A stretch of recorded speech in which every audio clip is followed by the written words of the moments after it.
ibidukikije inkingi y'iterambere rirambye. Buri wese afite inshingano yo kubungabunga ibidukikije, yaba amazi, umwuka duhumeka, isanzure, ubutaka, ibishanga, amashyamba, urusobe rw'ibinyabuzima n'ibindi bifitanye isano nabyo. Ibidukikije inkingi y'iterambere rirambye ni ikiganiro cy'ikigo cy'igihugu cyo kubungabunga ibidukikije REMA. Mu kiganiro ibidukikije inkingi y'iterambere rirambye cy'uyu munsi turarebera hamwe uburyo bukwiye bwo gucunga imyanda cyangwa ibisigazwa by'ibikoresho by'ikoranabuhanga, ingaruka ziterwa n'iyo myanda ndetse n'aho urugendo rwo gushyira mu bikorwa ingamba zo gukumira izi ngaruka rugeze mu Rwanda. Gendijire ntaho batuye mbahaye ikaze.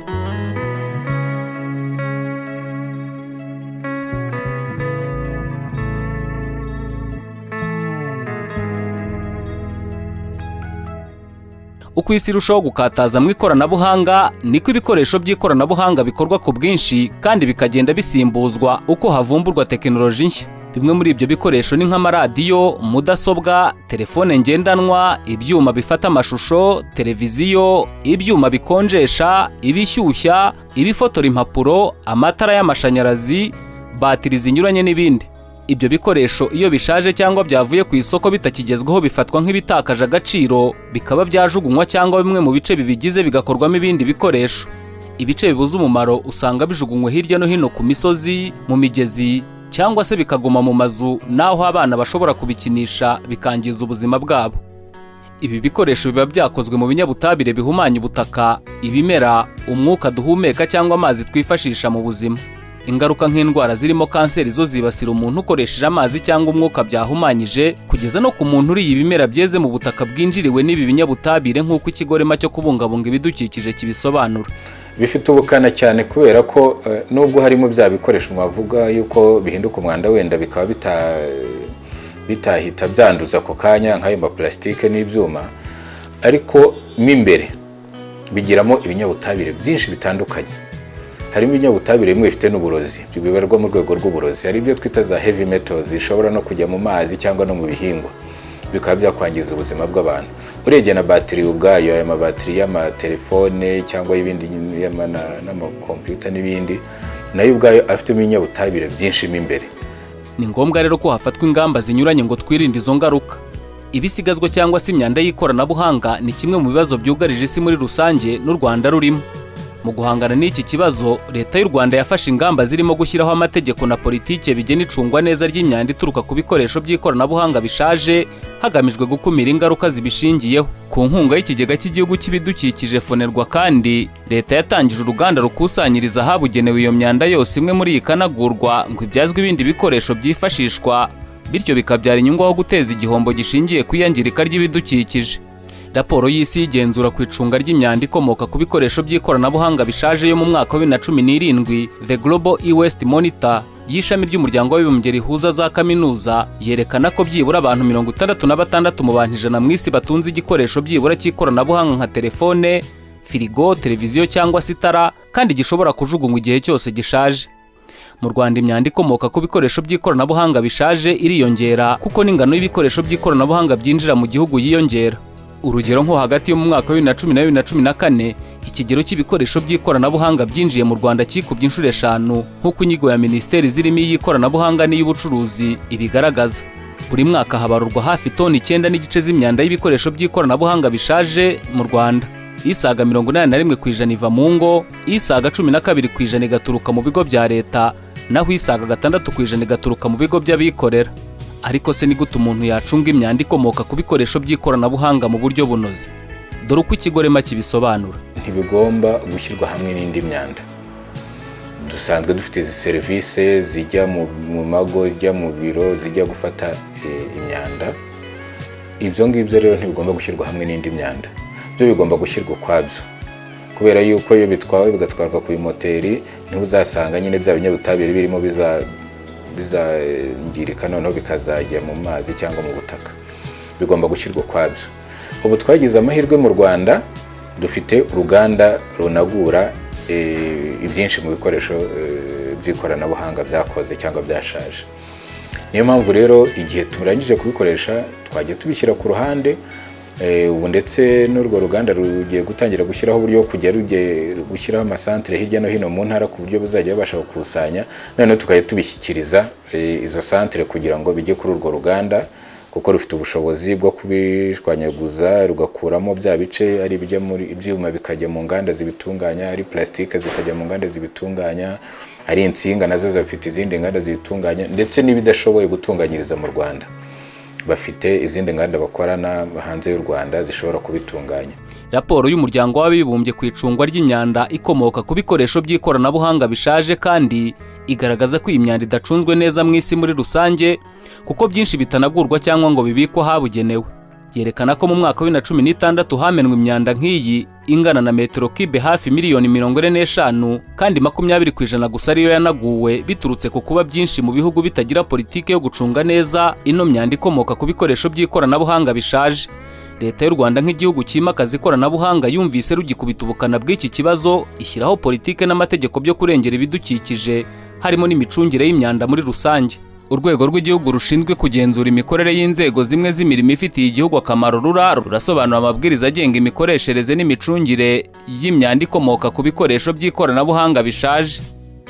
Hari itegeko ryagiyeho cyangwa se regulations rijyanye no gucunga by'umwihariko ibyo nakwita imyanda ituruka ku ikoranabuhanga, ryasohotse muri 2018, ngo ndikavuga ngo n'umwaka ushize mu kwezi kwa 4 nibwo ryemejwe. Ribanza guteganya ese ibyo bikoresho iyo byashaje bitakiriho hakorwa iki, ari nayo mpamvu bashizeho kategorizi cyangwa se ibyiciro by'ibigo bizaba bishinzwe kubikora mu buryo butatu.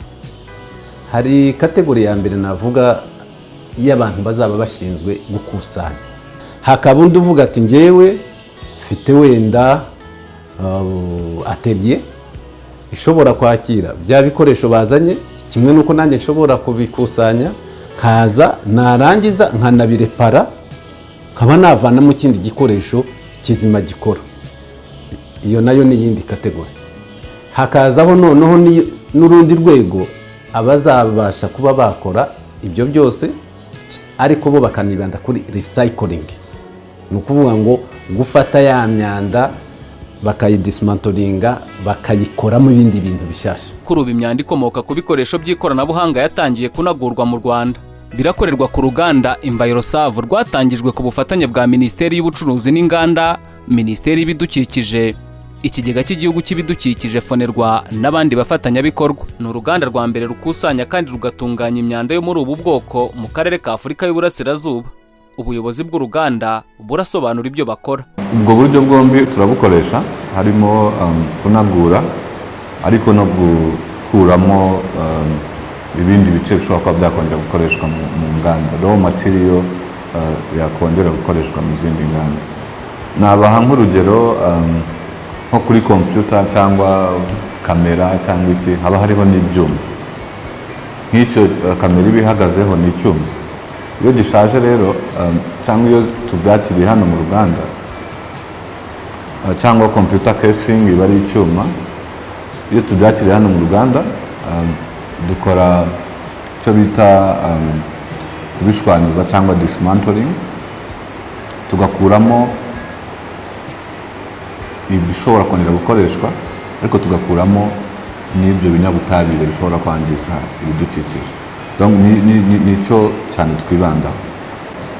Nk'ibyuma turabifata tukabitunganya neza, dufite imashini yitwa metal bearing,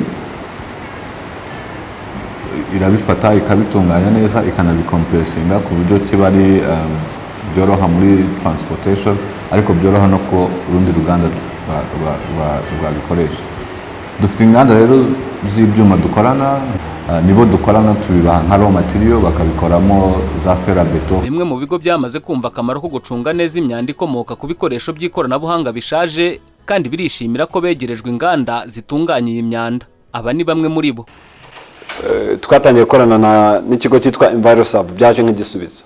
Mbere yaho twakoranaga n'ibindi bigo bitandukanye byafataga ibi bikoresho bishaje cyane cyane nk'amabateri niyo ashobora guteza n'ikibazo cyane, bakayohereza hanze muri Kenya, muri Tanzania, ahari andi masosiyete ashobora gukora ibyo bita recycling. Ni uburyo bateri zikoresha lead acid, ni uburyo bwo gukoresha iyo bateri ikaba yakongera igakoreshwa. Ni tekinoloji ihari hano mu Rwanda, ntiyari ihari.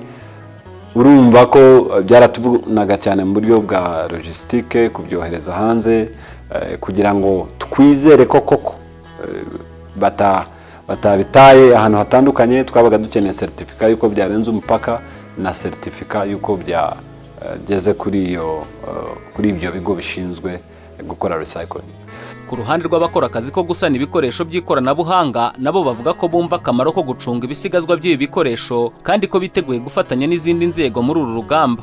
Twe twakorana nabo, ariko icy'ingenzi baze ya mbere iri mu baturage, kuko natwe tubona ibyo dukuye mu baturage.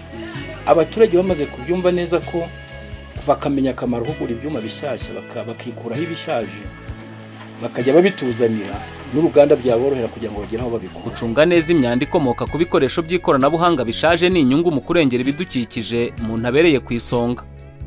Ni n'uburyo bwiza kandi bwo kubungabunga umutungo kamere wo munsi y'ubutaka, kuko mu kunagura imyanda ikomoka ku bikoresho by'ikoranabuhanga hakurwamo amabuye y'agaciro byinshi bikorwamo agakoreshwa ibindi, bityo hakanakumirwa isuri yashoboraga guturuka mu gucukura andi mabuye y'agaciro, yemwe hakanagabanywa ikiguzi cyabyo mu mafaranga. Ni naho Leta y'u Rwanda ibinyujije mu nzego zitandukanye zirimo ikigo REMA cyo kubungabunga ibidukikije, ihera isaba Abanyarwanda umusanzu mu gucunga neza imyanda ikomoka ku bikoresho by'ikoranabuhanga bishaje nk'uko bikubiye mu butumwa bw'ikigo REMA. Icya mbere dusabwa ni ukumenya yuko icyo kintu dufite iyo cyahindutse umwanda ni umwanda ushobora kutwangiza cyangwa kutwangiriza. Tugifate gutyo rero, twumve ko turi bujye kukijugunya hamwe n'indi myanda. Hanyuma twibuke ko ubu ngubu dufite uruganda wenda rishobora no kuziyongera zikaba nyinshi. Ibyo twakusanyije nk'abatekinisiye tubishyire hamwe, dushaka uburyo twazabigeza kuri rwa ruganda, cyangwa niba ngombwa narwo turahamagarira uze rubitware. Ubu rero naboneraho guhamagarira abatekinisiye bafite ayo materiye ko batangira kujya bakorana n'uruganda cyane, bakajya bakorana wenda cyangwa se n'abandi bantu bashobora kongera kubitunganya bigakuvamo ibindi bikoresho. Ubu hari aho twabonye bafata za televiziyo za computer monitors zitagikora bakazikoramo televiziyo. Ubwo ni uburyo bwiza bwo gukoresha ikoranabuhanga ndetse na innovation, ikintu kigiye guhinduka umwanda ikoranabuhanga kigahindukamo ikindi gikoresho. Ibi wari ubizi se? Wari uzi ko ingano y'ibisigazwa by'imyanda ikomoka ku bikoresho by'ikoranabuhanga mu mwaka wa 2014 yanganaga na toni miliyoni hafi 45 mu isi, kandi iyi ngo ishobora kurenga toni miliyoni 50 mu mwaka wa 2020 niba hadafashwe ingamba zo kuyicunga. Ingano nini y'iyi myanda ngo izaba ibarizwa mu bihugu bikiri mu nzira y'amajyambere. Ibi wari ubizi se? Dusoje ikiganiro ibidukikije inkingi y'iterambere rirambye cy'ikigo cy'igihugu cyo kubungabunga ibidukikije REMA ku bufatanye na Minisiteri y'Ibidukikije. Ariko wazirikana ko ibisigazwa by'ibikoresho by'ikoranabuhanga bishobora kugira ingaruka mbi ku buzima bwa muntu ndetse n'ibidukikije igihe nta gikozwe ngo binagurwe cyangwa bicungwe neza. Naho ubutaha.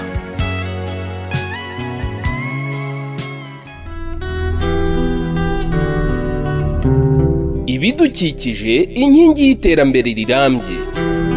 Buri wese afite inshingano yo kubungabunga ibidukikije, yaba amazi, umwuka duhumeka, isanzure, ubutaka, ibishanga, amashyamba, urusobe rw'ibinyabuzima n'ibindi bifitanye isano nabyo. Ibidukikije inkingi y'iterambere rirambye ni ikiganiro cy'ikigo cy'igihugu cyo kubungabunga ibidukikije REMA.